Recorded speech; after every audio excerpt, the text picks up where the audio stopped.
नमस्कार, live cities में आपका स्वागत है। मैं हूं आपके साथ प्रीति झा।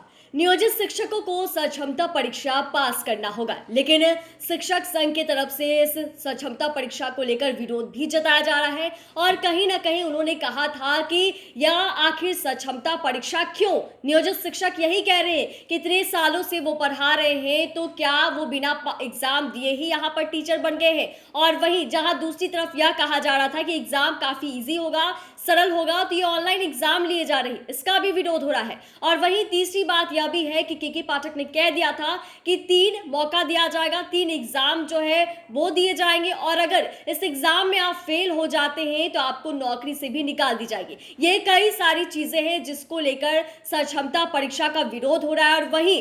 और अब आपको बता दें तो जो नियोजित शिक्षक सक्षमता परीक्षा का विरोध कर रहे थे उनके ऊपर कार्रवाई हुई है। दरअसल 20 भोजपुर के शिक्षक है, नियोजित शिक्षक है, जिनके वेतन को रोक दिया गया है। और इतना ही नहीं, लेटर जारी करके इनसे स्पष्टीकरण भी मांगा गया है। स्पष्टीकरण के लिए समय दिया गया है, 2 दिन का समय दिया गया है कि 2 दिन के अंदर आप इसके बारे में जवाब दें कि आखिर आपने सक्षमता परीक्षा का विरोध क्यों किया।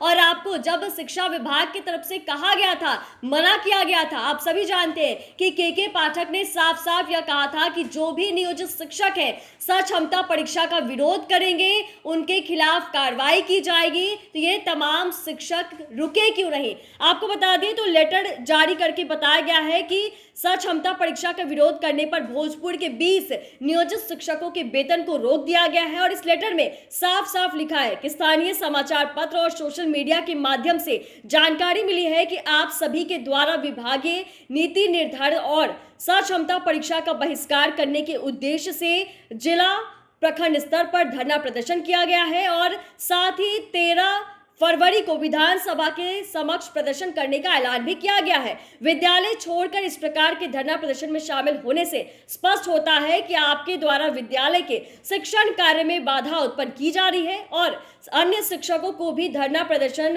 के प्रति उकसाया जा रहा है। आपको बता दें तो ये आदर्श आचरण के प्रतिकूल है, जो कि कदापि स्वीकार्य नहीं है। और इसके साथ ही आगे यह भी लिखा गया है लेटर जारी करके कि अपना स्पष्टीकरण दें, 2 दिनों के अंदर जो है स्पष्टीकरण आप सुनिश्चित कराएं और तत्काल आपका वेतन जो है वो रोक दिया जाएगा। इसी के साथ आपको यह भी बता दें तो शिक्षक संघों की तरफ से सक्षमता परीक्षा की कई प्रावधानों के खिलाफ 13 फरवरी को विधानसभा का घेराव करने की घोषणा की गई थी और राज्य के लाखों नियोजित शिक्षकों से इस आंदोलन में शामिल होने का जो अपील है वो भी किया गया था। और वही अब इसको लेकर यह भी कहा गया था शिक्षा विभाग की तरफ से, या यूं कहे तो के पाठक ने अलर्ट होकर यह कह दिया था कि तत्काल राज्य के सभी जिलाधिकारियों को अपने अधिकारियों के माध्यम से पत्र भिजवाया गया था, जिसमें 13 फरवरी को आंदोलन में शामिल होने वाले नियोजित शिक्षकों के खिलाफ कार्रवाई का आदेश दिया गया था। इतना ही नहीं, यह भी कहा गया था कि 13 फरवरी को स्कूल जो है वो खुले रहेंगे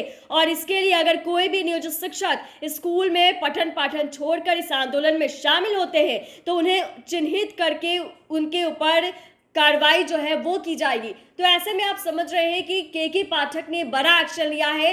जिस तरीके से उन्होंने नियोजित शिक्षकों को चिताया था कि आप सभी संभल जाइए, सक्षमता परीक्षा का विरोध नहीं करें और अगर आप ऐसा करते हैं, पठन पाठन की जो व्यवस्था है उसमें अगर आप बाधा पहुंचाते हैं उसको, तो आपके खिलाफ विभागीय कार्रवाई जो है वो भी हो जाएगी। तो ऐसे में भोजपुर के जो 20 नियोजित शिक्षक है उनका वेतन अभी रोक दिया गया है। चैनल को सब्सक्राइब करें, फेसबुक पेज को लाइक करें। धन्यवाद।